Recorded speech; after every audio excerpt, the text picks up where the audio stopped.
15절입니다. 백성들이 바라고 기다림으로 모든 사람들이 요한을 혹 그리스도신가 심중에 생각하니, 백성들이 바라고 기다렸다는 것은 그 오랜 기간 동안을 유대인들이 바벨론으로 포로로 갔다 오기 이전에 유다인 때서부터 많은 주변에 이웃, 그 이방 국가들로부터 핍박과 침입을 많이 받았지 않습니까? 그렇죠? 그래서 하나님께서는 그 가나안 땅을 주실 때 12지파가 그 제비 뽑은 그 지역에서 편안하게 농 혹은 또 목축업을 하면서 성전을 중심으로 잘 살도록 하나님의 말씀과 규례를 잘 지키면서 그렇게 하나님의 백성으로 잘 살아가기를 바랐었는데, 하나님의 의도와는 다르게 이 백성들이 하나님을 멀리하고 우상 숭배를 함으로써 어떻게 보면 그들이 자기들이 지은 죄로 말미암아 하나님의 심판을 받게 되는 것이죠. 매를 맞게 되는 것이죠. 그렇죠? 고통을 당하게 되는 것이죠. 그렇죠? 그러면 좀 지혜로운 백성 같으면은, 우리가 하나님께 죄를 지음으로 말미암아 우상을 숭배함으로 말미암아 우리가 하나님으로부터 이런 질책을 당하는구나, 이런 하나님을 분노케, 하나님을 화내게 만들었구나 하고서는 그 잘못 갔던 길에서 다시 돌아와서 하나님을 다시 향하고 하나님과 함께하는 그런 삶을 살아야 되는 것인데, 바벨론으로 다시 갔다 와서도 에스라가 그렇게 많이 교육을 시키고, 또 그 포로 기간 때는 또 에스겔이 또 얼마나 많은 또 그 헌신적인 노력을 많이 했겠습니까? 뭐 에스라 뿐이겠습니까? 바벨론에 있었지만 늘 몸은 바벨론에 있지만 마음은 포로로 와 있는 유다 백성들에게 가 있었을 그 다니엘, 그렇죠? 그래서 그 에스겔 다니엘, 그러면 전 참 마음이 아파요. 젊은 나이에 본국에 있었으면 뭐 왕족이니까 왕은 아니더라도 높은 지위에 올랐을 것이고, 또 에스겔도 제사장 집안인 만큼 예루살렘의 성전에 있으면서 어떻게 보면 참 편안한 이런 삶들을 다 누렸을 이런 젊은 사람들이 그 조상들이 잘못으로 말미암아 저 먼 바벨론 땅으로 가서 오랜 70년이라는 그런 기간 동안을 남의 나라에서 살게 되었으니 그 마음이 어땠겠습니까? 그렇지만은 그런 그 상처받은 그런 마음, 절망 속에 있는 그 백성들에게 또 예레미야가 또 70년 후에는 너희가 다시 고향으로 돌아가게 될 것이다 하는 그런 메시지를 전해줌으로 말미암아 다니엘과 또 에스겔, 또 포로가 있던 유다 백성들이 얼마나 그런 소망을 이제 갖고, 이제 조금만 더 참으면은 다시 이제 우리는 고향으로 돌아갈 수 있어, 고향으로 돌아갈 수 있어, 이렇게 살지 않았겠습니까? 그리고 실제로 다시 돌아왔습니다. 다시 포로 생활을 마치고 다시 그 땅으로 돌아와서 성전을 새로 짓고 무너졌던 성벽들을 다시 세우고 멀리 있던 그 하나님의 말씀을 에스라를 통하여서 다시 또 부흥시키려는 하는 그런 에스라의 정말 간절한 노력이 있었습니다만은, 그런 것들이 이미 너무나 많이 멀어져 있기 때문에 예루살렘에 있었을 때도 멀어졌던 그 마음이 이방 땅에 가서는 어떻게 보면 더, 더 돌아오기가 쉽지가 않았겠죠. 그 표현이 맞는지 모르겠습니다만 우리가 예를 들어서 이 좋은 대한민국에서 신앙생활을 잘 할 수 있음에도 불구하고 이 땅 가운데서도 못하는 사람이 어떻게 보면 저런 그런 그죠? 이슬람권이라든가 태국과 같은 불교 문화권에 가서 기독교 신앙생활을 하기가 더 쉽지 않았겠죠. 그렇지 않았겠습니까? 예, 그래서 어, 그런 자기들의 참 가슴 아픈 역사, 그렇죠?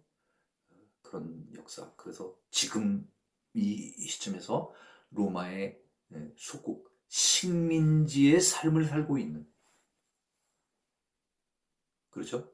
그런 사람들이 아마도 기대하고 바라는 것들은 어, 메시아가 다시 오셔서 메시아가 다시 오셔서 이제는 저 로마의 황제, 로마의 또 총독이 보내는 그런 지배하에서 이제는 우리가 좀 벗어나서 우리가 우리의 왕을 모시고 다시 제사장 나라, 하나님의 나라, 어떤 그런 나라에 좀 소망을 갖고 싶어 했겠죠. 그렇죠? 그래서 그런 메시아를 굉장히 기다렸을 것입니다. 자, 그렇게 많은 사람들이 요한을 혹 그리스도 신가 이렇게 생각을 했던 거죠. 앞서도 얘기를 했었습니다만 그리스도라고 하는 것은 헬라어입니다. 한국말로 해석을 하자면 구세주, 어, 구원자, 구속주 뭐 이렇게 해석을 할 수 있겠고요. 똑같은 뜻의 히브리어는 메시아입니다. 그래서 꼭 이것도 우리가 성경 구약, 신약을 같이 공부하면서 우리의 머릿속에 정립을 해놓아야 되는 단어인 것입니다. 자, 한번 제가 다시 정리를 해보겠습니다. 자, 구약시대 히브리어로 메시아라고 하는 뜻은 어려운 위기 가운데에서 나를 좀 탈출시켜 주실 분, 거기서 구해 주실 분, 그런 구속자, 구원자라는 뜻인 것입니다. 이것이 이 메시아가 이제 이 시대에 이제 헬라 시대, 그 로마 시대죠. 헬라 시대 언어로는 그리스도라고 하는 것입니다.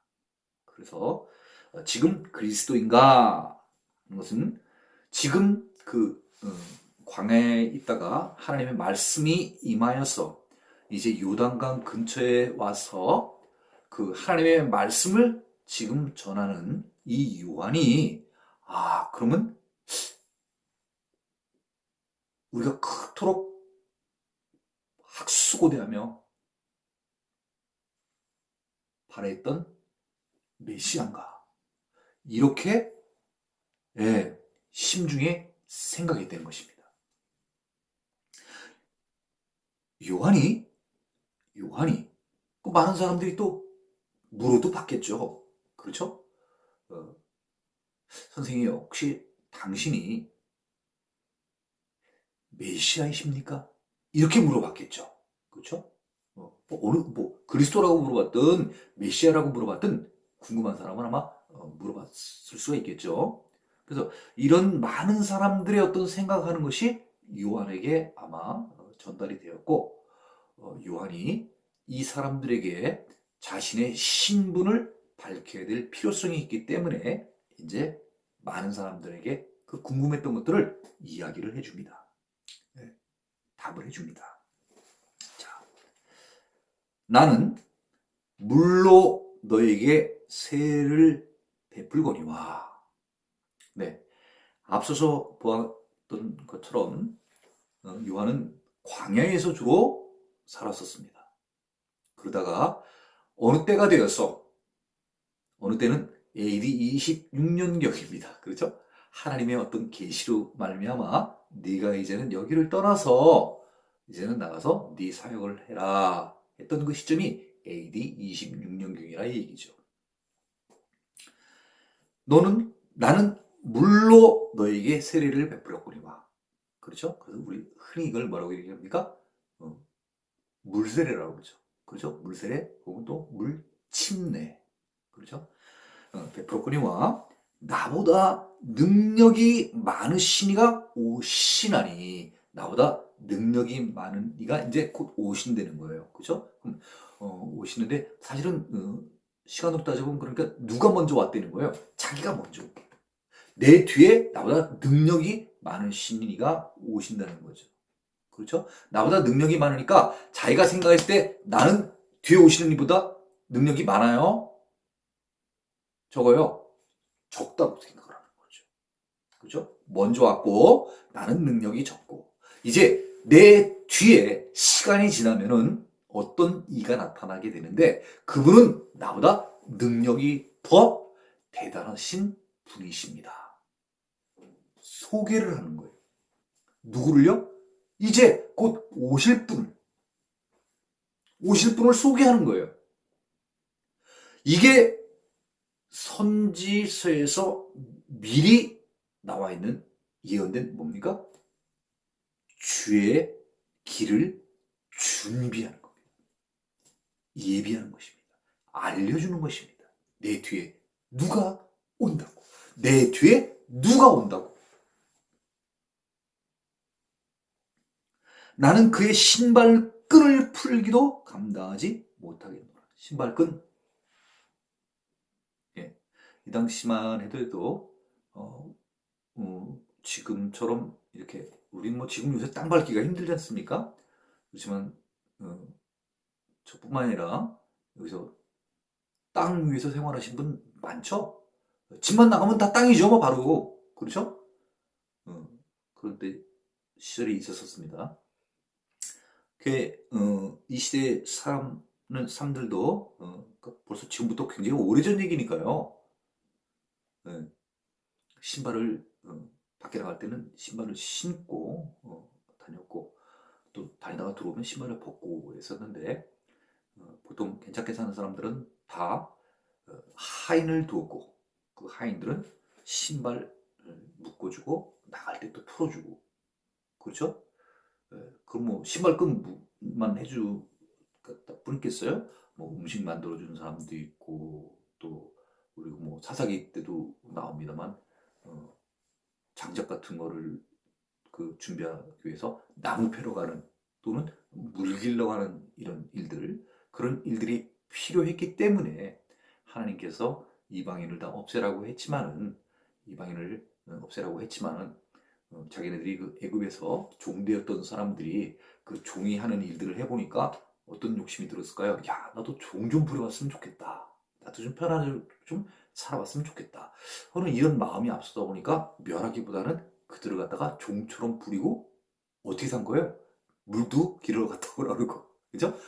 장작도 패서 갔다 오라고. 아유, 얼마나 편해요. 그죠? 네. 그런 일들을 하인들을 통해서 시킨 거예요. 그래서 지금 이 요한은 내 뒤에 오는 사람을 어떻게 표현을 했냐면 나는 그 아주 작은 일이에요. 신발 끊는 어떻게 보면 가장 천한 낮고 낮은 하인들이 해야 하는 그 일인데 거기도 더 그보다도 더 낮은 일도 감당하지 못할 정도라는 얘기죠. 예. 얼마나 자기 자신을 낮추는 겸손한 표현이겠습니까? 그죠? 그는, 그는 누구예요? 내 뒤에 오실 분. 그죠? 능력이 거기에 표현되어 있는 개혁개정에 표현되어 있는 그거로 보면은 뭐죠? 능력이 많으신 이. 괄호 열고 나보다 괄호 닫고 능력이 많으신 이. 그는 성령과 불로 너에게 세례를 베푸실 것이요. 세례 요한은 우리 보통 요한 그러면은 예수님의 제자 요한이 있어가지고 그 요한과 이제 구별하느라고 세례 요한이라고 이렇게 앞에 붙입니다. 다시 말해서 물로 세례를 주던 요한, 그죠? 그 요한은 물로써 세례를 줬었었는데 내 뒤에 오시는 능력이 많으신 이 그는 성령과 불로 너에게 세례를 주려는 겁니다. 이 성령과 불은 서로 다른 개념이 아니라 그냥 같은 동일한 개념인데 다르게 표현했다고 보시면 돼요. 네, 동일한 개념인데 다르게 표현했다고 보시면 돼요. 그러니까 세례 요한이 물 세례를 받았으면은 내 뒤에 오시는 능력이 큰 이는 성령과 불로 세례를 받는다 이렇게 보시면 돼요. 같은 개념입니다.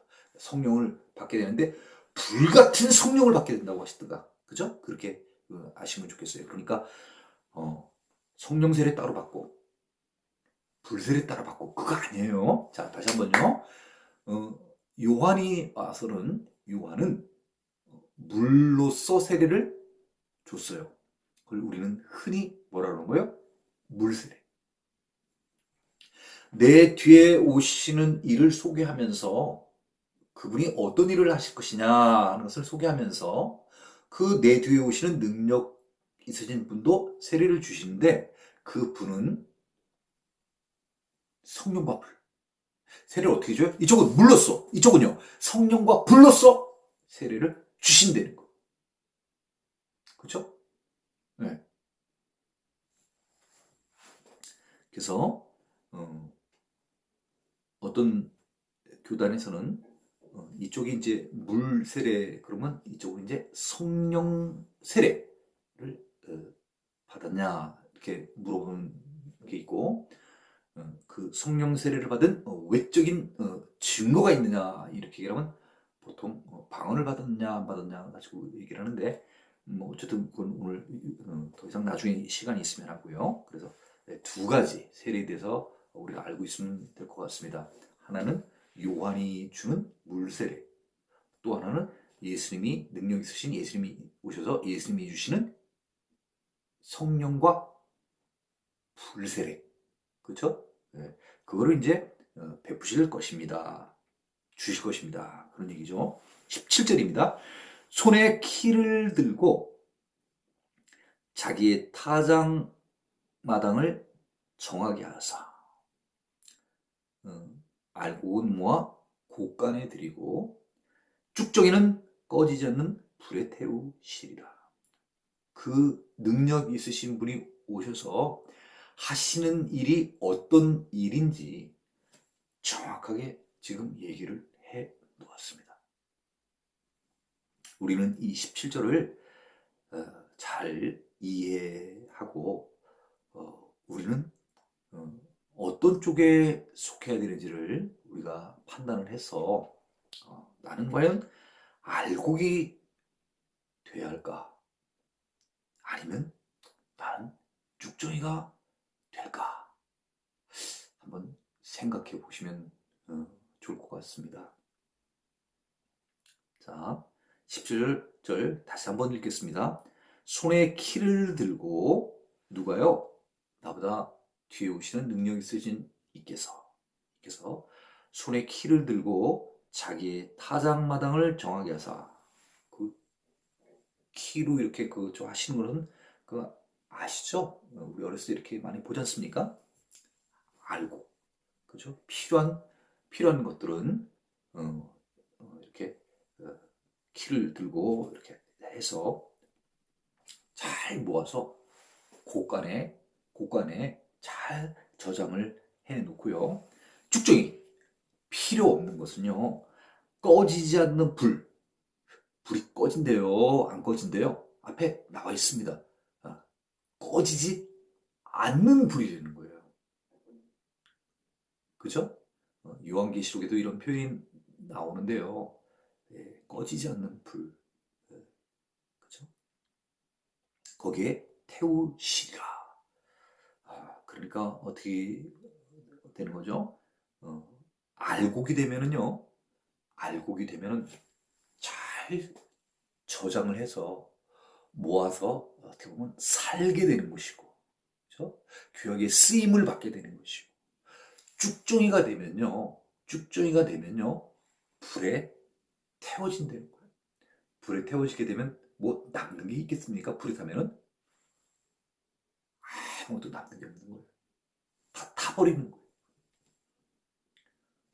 이게 비유적인 표현이죠. 예수님께서는 이 땅에 오셔가지고요, 성령과 불, 세례를 주시고요. 그리고 알곡과 쭉정이를 구별하신다는 거예요. 알곡은 곳간 저장해 잘 보관하시고요. 필요 없는 쭉정이는 꺼지지 않는 불, 네, 거기에 태워 없어진다는 거예요. 예수님이 이 땅에 오셔서 하실 사역에 대해서 세례 요한이 선지자이니까요, 미리 알고 얘기를 해주는 거예요. 예수님이 이 땅에 오시면 이렇게 쭉정이들과 알곡이들, 쭉정이와 알곡을 고를 것이다. 미리 얘기해 주는 거예요.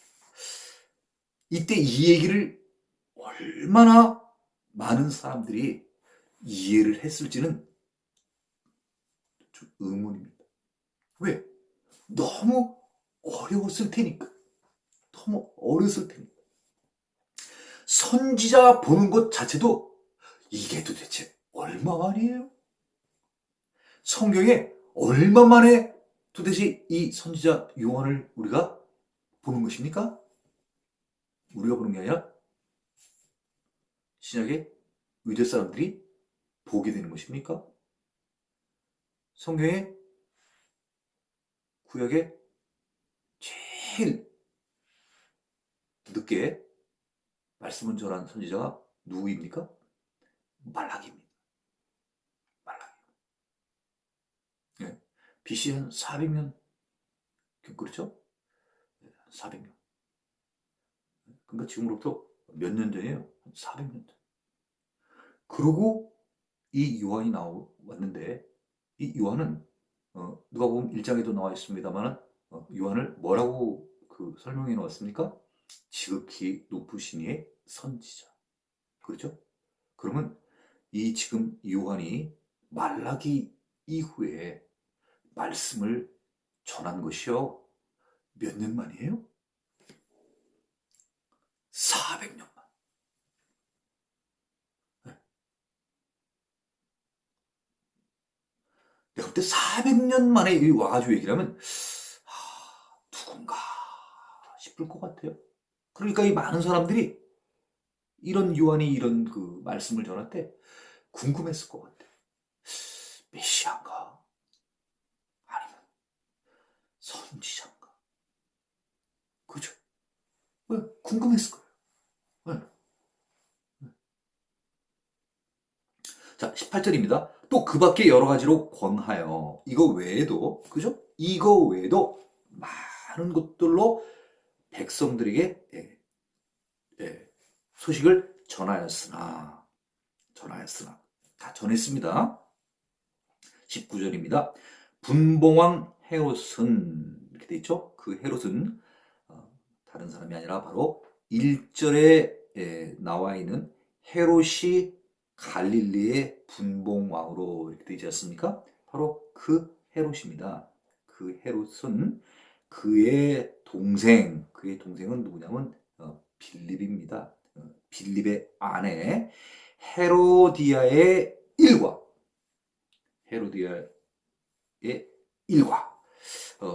이 얘기는 무슨 얘기냐 하면요. 이 헤롯 안디바, 헤롯 안티파스, 그죠? 이 헤롯 안디바는요, 헤로디아와 결혼하기 위해, 예, 사실은 어, 어, 누구죠? 제수 씨죠, 그죠? 제수 씨 동생의 아내니까 제수 씨 맞죠? 결혼하기 위해서 그의 첫 아내와 이혼했다. 이 헤로디아는 아라비아 왕 아레타스의 딸입니다. 다시 말하면 그 이방인 여인이죠. 이 여인과 결혼을 하고요. 이 헤롯 안티파스는 자기의 실적으로 그 족보상으로 보면 조카이기도 하고요. 또 제수 동생의 아내인 이 제수인 이 헤로디아와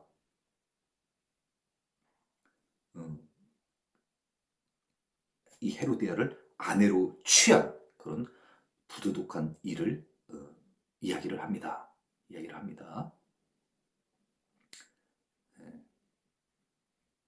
예, 그래서 이 헤롯 안티파스 혹시 제가 조금 전에 잘못 얘기를 했으면요, 이 헤롯 안티파스는 그의 첫 아내가 있었는데 그의 첫 아내는 아라비아 왕 아레타스의 딸입니다.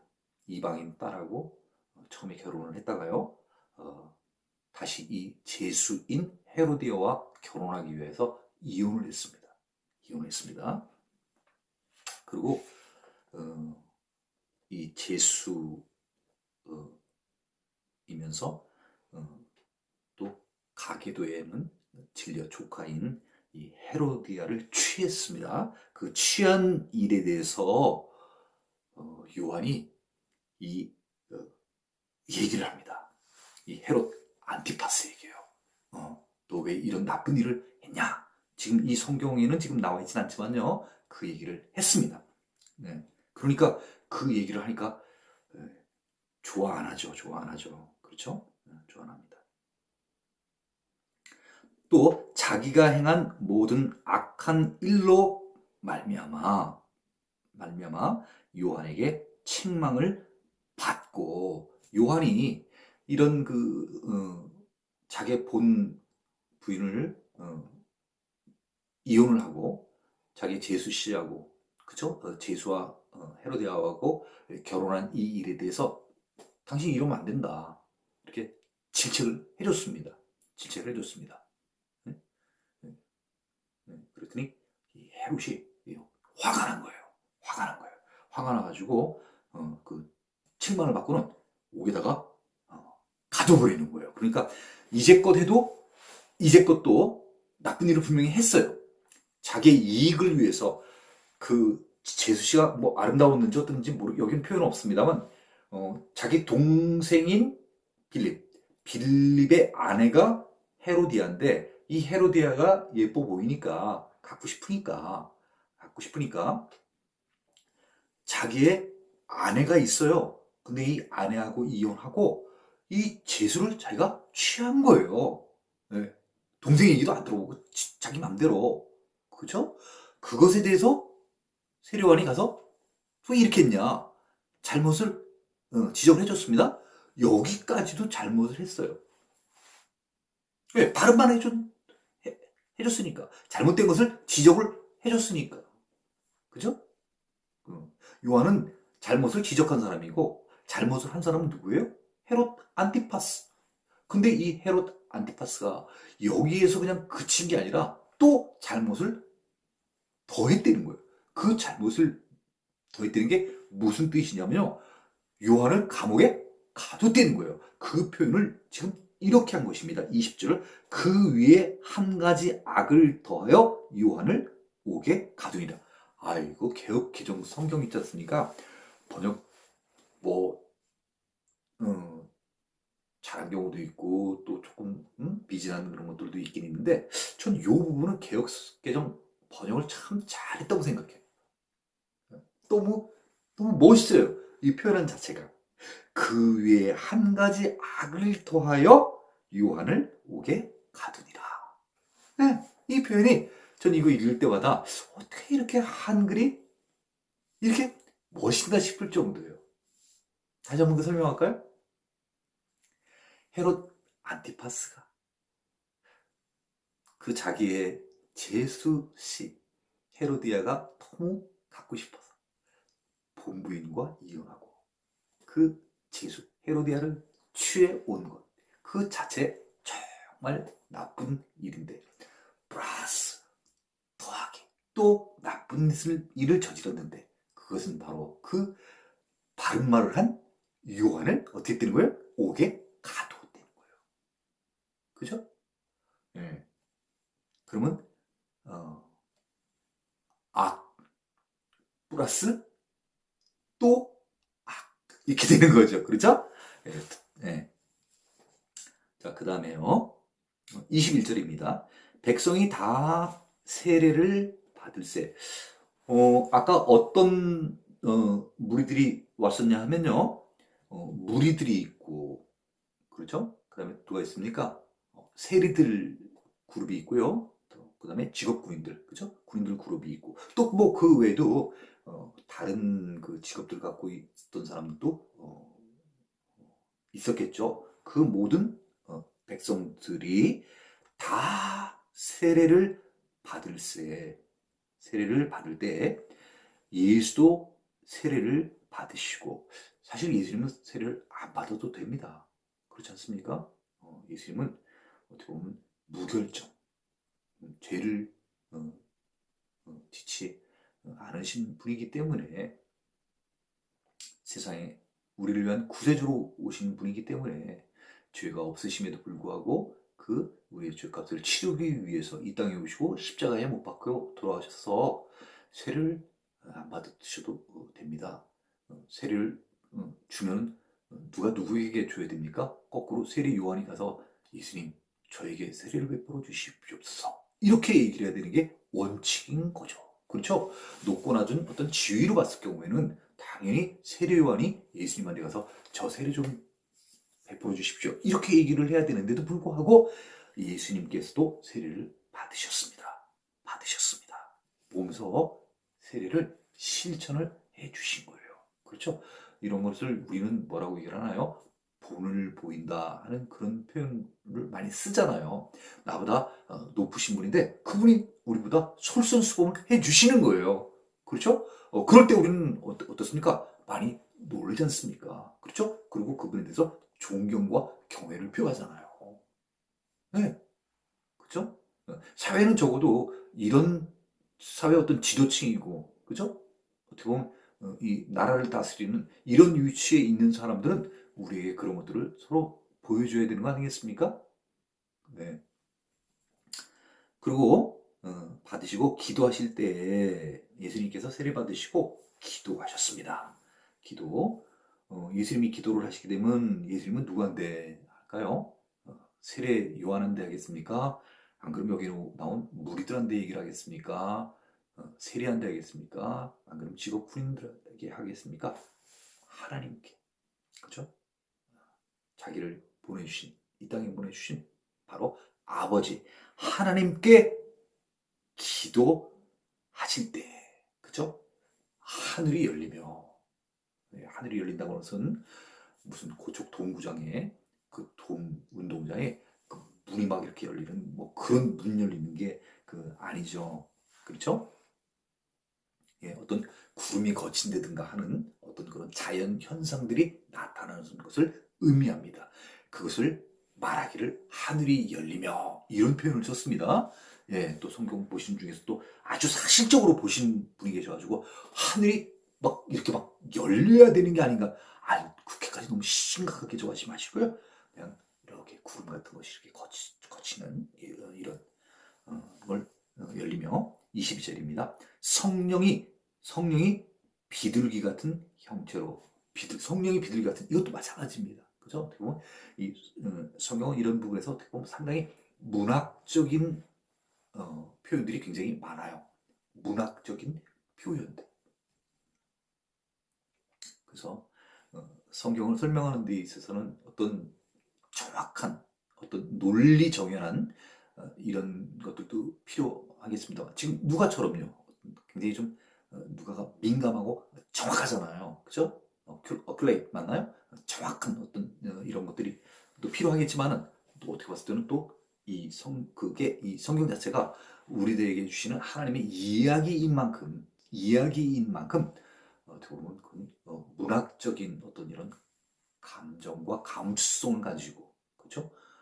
그렇게 성경을 보는 것도 굉장히 좋을 것 같습니다. 그래서 하늘이 열리며 이랬을 때는 구름 같은 것이 이렇게 거치고 이렇게 보시면 될 것 같아요. 또 성령이 비둘기 같은 형체라고 그러면 비둘기가 아니죠, 그죠? 비둘기 아니에요. 그래서 뭐라고요? 비둘기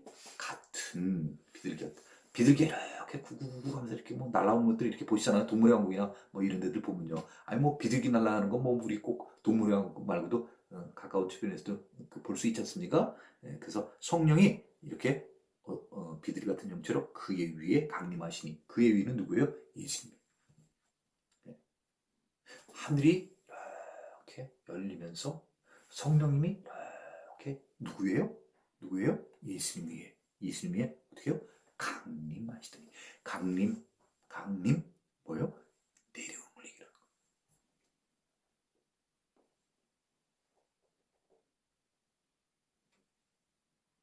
네. 강림하시더니 하늘로부터 또 그 하늘에서부터 소리가 나는 거예요. 그죠? 네. 그 하늘에서 소리가 나오는 경우는 우리는 흔히 어떤 경우 소리가 나나요? 천둥 칠 때. 그죠? 이럴 때 쿵, 까닥까닥, 그래가지고 막 그 소리 나는 그런 어떤 이제 소리가 이제 있다. 그런 얘기죠. 그죠? 근데 그 소리가 나는데 그 소리가 어떤 소리가 나냐 하면은 너는 내 사랑하는 아들. 그러면 지금 예수님께서 누구한테 기도하신 거예요? 예수님이 기도를 하셨는데 소리가 나더니 너는 내 사랑하는 아들이라 이렇게 얘기를 했다는 거예요. 그러면 예수님이 누구한테 기도를 한 거예요? 자, 권사님은 너무 많이 얘기를 했으니까. 자, 우리 장로님? 장로님 계시나요? 우리 시청하시는 성도분 중에? 장로님, 그럼 예수님이 누구한테 기도를 했을까요? 하나님? 하나님. 예수님의 기도를 했어요. 하나님께. 근데 하나님이 그 기도를 들으시고 얘기해 주시는 거예요. 너는 내 사랑하는 아들이다. 누가복음 우리 1장에서 배웠잖아요. 아들을 낳을 것이고 그 아들의 이름을 예수라 그래. 그가 누구라는 거죠? 지극히 높으신 이의 아들입니다. 또 그 높으신 이가 아들 또 그리고 뭘로 온다는 거예요? 킹, 왕으로 온다는 거죠. 그죠? 그래서 지금 예수님께서 이 땅에 오셔서 사역을 하시면서 세례를 받으시고 하나님께 기도했습니다. 하늘에 기도를 했습니다. 그렇죠? 그랬더니 하늘이 열렸다는 거예요. 그리고 성령이 비둘기 같은 형체로 그의 위에 강림하시더니 하늘로부터 소리가 나서 이렇게 얘기를 하더라는 거죠. 너는 내 사랑하는 아들이다. 아빠, 아버지 이렇게 찾았더니 그 아버지께서 그래, 너는 내 사랑하는 아들이다. 영어로는 이렇게 돼 있어요. You're my son. You're my son. 근데 그 son 어떤 son이냐 이거죠. Whom I love. Whom I love. You are my son whom I love. 너는 내가 사랑하는 아들이야.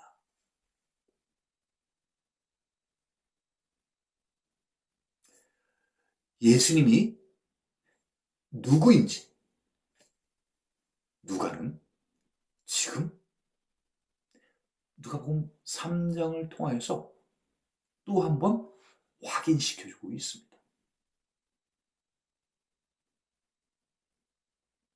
어떤 아이가 태어나는데 그 아이 이름을 예수라. 그 아이는 바로 지극히 높으신 이의 아들이다. 그리고 왕으로 오신다. 하나님의 아들이다. 누가가 1장에서 이렇게 얘기를 했습니다. 누가는 또 누가복음 3장에서 지금 그 아들인 것을 하나님의 음성을 통하여서 알려주십니다. 너는 내 사랑하는 아들이다. 내가 너를 기뻐하노라. 영어로는 이렇게 되어 있습니다. With you. 너와 함께 있으므로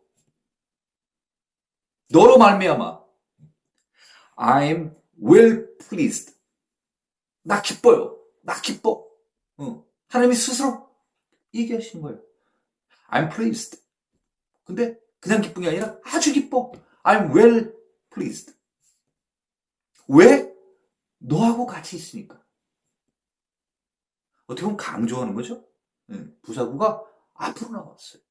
사실 원래로 따지면 어떻게 되겠습니까? 부사구가 뒤로 가야 주셔야 되겠죠. 원래 문장 같으면 I'm well pleased with you 이렇게 얘기를 해줘야 되는데 부사구가 앞으로 왔어요. 뭘 나타내 주는 거예요? 강조해 주는 거죠. 나 너하고 함께 있어서 정말 기뻐. 어떻게 보면 하나님은 일거수일투족, 예수님의 일거수일투족을 계속해서 보고 함께 계신다는 거예요. 너하고 함께 있으니 with you. 하나님이 얘기해 주시는 거예요. 너는 너 혼자 있다고 생각하지 말아라. 내가 너하고 같이 있다.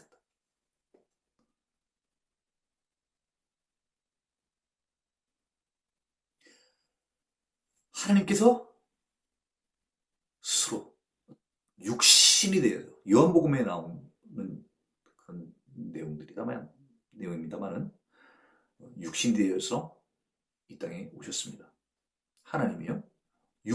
육신 예수 하나님이십니다. 또 하나님이 그 예수 그리스도를 대신하여서 영으로 오셨습니다. 스피릿 영으로 오셨습니다. 누굽니까? 성령입니다. 하나님이 육신 프레시 오셨습니다. 누구예요? 예수님입니다. 하나님이 영 스피릿으로 오셨습니다. 누굽니까? 성령입니다. 그 하나님이 그 독생자 예수 그리스도가 잘 크고 잘 성장하고 잘 성장했지 않습니까? 우리 앞서 2장 52절에 보면 예수는 지혜와 키가 자라가며 하나님과 사람에게 더욱 사랑스러워 가시더라. 하나님 보시기에도요 사랑스러워 보였다는 거예요. 잘 자라는 거예요. 우리 자식을 키워보신 우리 시청하시는 우리 성도분들 자식이 잘 자라나주면 어때요? 그 애가 아무 말 안 해도 보기만 해도 대견스럽고 기쁜 거예요. 네. 뭔가 좀 더 해주고 싶고 음식을 해도 더 맛있는 거, 더 좋은 거, 옷을 사줘도 더 고급스러운 거, 그죠? 뭐 이런 걸 사주려고 하는 마음이 있잖아요. 어떤 경우에요? 아이가 잘 자랄 때. 아이가 잘 자라지 않을 때는요, 우리의 기대에서 벗어나서 자라게 되면, 그 반대입니다. 그 반대입니다. 중거리 뺏고 싶은 마음이 있을 때가 있어요. 그런 자식은 안 키워보셨어요? 그러면 편안한 삶을 아, 살고 계신 것입니다. 자, 그래서 이렇게 잘 아들이 잘 자라주는 걸 보니까 너무 기뻤어요. 하나님께서 아이가 이제 아니죠. 다 컸죠? 거의 청년이 다 됐죠. 이제 30대 가까이면. 그 아들에게, 그 아들이 기도를 할 때, 그 기도에 이제 하나님께서 대답해 주시는 거예요. 여긴 그런 표현 없지만은, 참, 또 잘 자랐다. 응? 응. 육신도 튼튼해지고, 지혜도 총명하고, 12살 때도 벌써 라피드라고 얘기했을 정도로다가, 지혜와 지금으로 따지면 영성이 충만했을 때 12살 때요. 예수님이 12살 때가 있었어요? 하시는 분들 계십니까? 아니시죠? 그죠? 벌써 12살 때도 벌써 이렇게, 예, 예? 성경에서 벌써 이렇게 막 얘기하고 그랬었잖아요. 그러니까 지금은 곱하기 24은 훨씬 더 됐으니까 지금은 어떻겠어요? 지금은 그건 뭐 배는 됐을 거 아닙니까? 그러니까 영성이라든가 뭐 이런 게 얼마나 뛰어났겠어요. 그렇죠? 그런 예수님이 잘 자라는 걸 보시는 그 하나님의 마음은 어땠겠습니까? 정말 기뻤죠. 어, 말할 기회가 없었는데 하나님께서 이제 이 기회에 얘기를 해주시는 거예요. 한 번 더 얘기할까요? 너는 내 사랑하는 아들이라. 네. 어디 시편에 나오나? 시편이잖아요. 나오나? 너는 내 사랑하는 아들. 내가 너를 낳았노라. 그거 있지 않습니까? 응? 응? 내가 너를 기뻐하노라. 영어로도 한번 할게요. You are my son, whom I love. With you, I'm well pleased. 네.